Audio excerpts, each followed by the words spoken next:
lot of people ask me lately if I'm a deist because the way things I say. And I'm definitely a deist in the definition of the word, where I believe God made everything and we're pretty much up to our own devices. Whatever fate has in store for us, whatever's going to happen, we make happen. God doesn't interfere for the good or for the bad. But that doesn't mean that he can't. I believe God can do anything he wants to. As stupid as that might sound to people. But I think for the most part, he just stays out of it.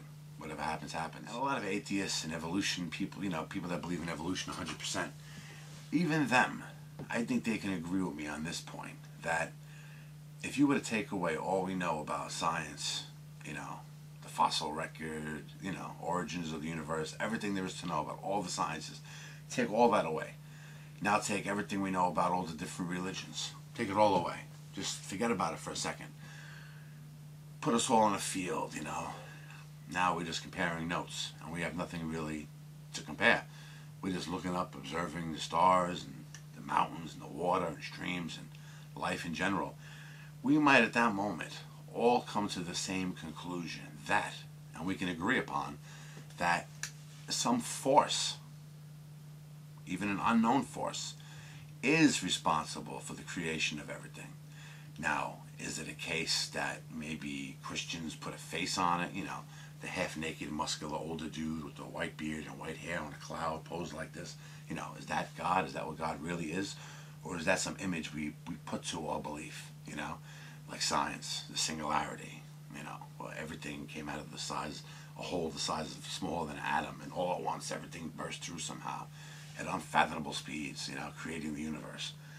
We really don't know. But, like I said, we can agree that some force is behind existence. And we can argue from now until the ends of time, but at least that we could agree on. There's some kind of force responsible for everything. Like, even if it just happened accidentally, that's the force. Whatever made it happen accidentally, that's the force, But let's talk about the pedophile part of the video. I know Jesus Freak, Anthony77, I think his name is Anthony. He made a video, and he's taking some slack for it because Family Guy had some jokes about, pedophiles and such. I saw the episode. But something? That's the thing about comedy.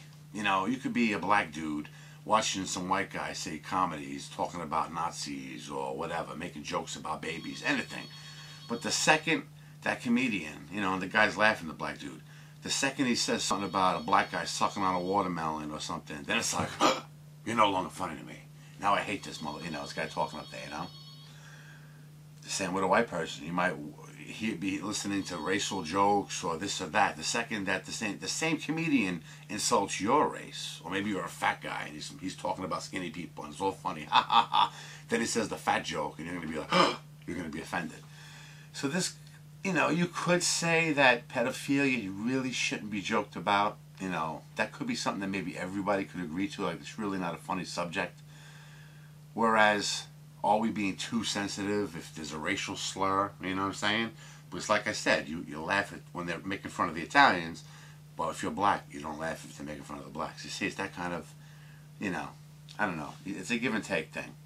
Everybody's different. Everybody got different feelings, and different things offend different people. I want to tell a real story now that I really never told in a video, or I only told a couple of people in my life this.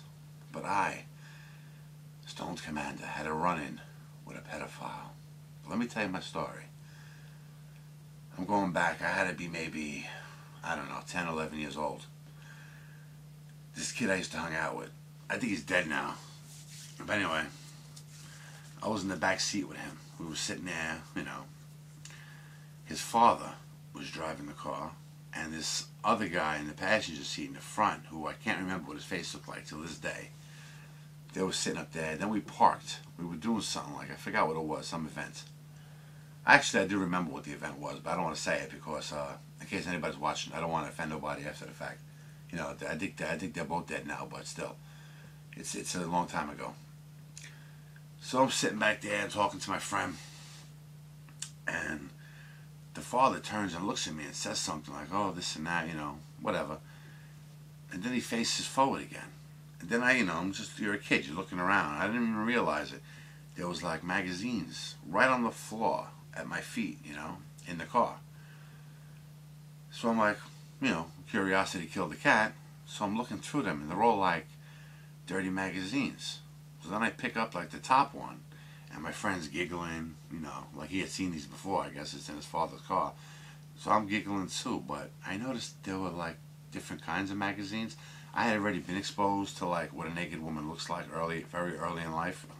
So these magazines were a little different in that they were all like transvestites and she-males and stuff like that. And I'm looking, it's like, chicks with, penises and stuff, and I'm looking, I'm like, then I stopped giggling. It was not really offensive to me. I was a kid. It was still kind of funny. And I never forget, I'm looking, and he's giggling, and we're like looking.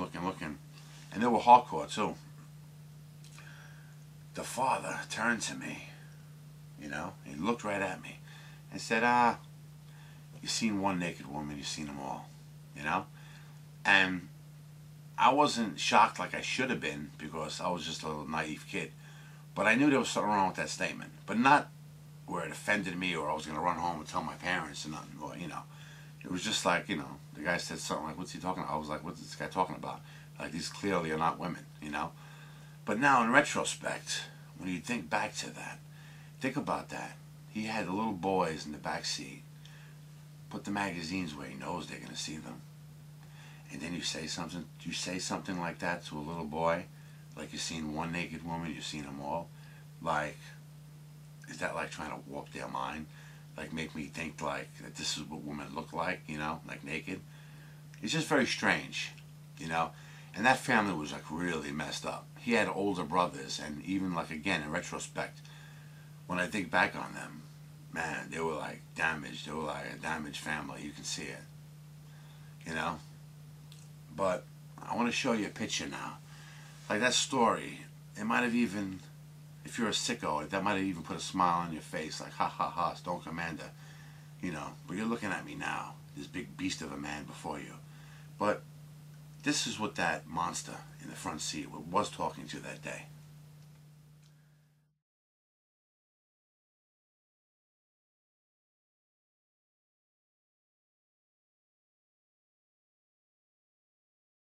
But it's the kind of story where, like I said, I didn't run home to my parents.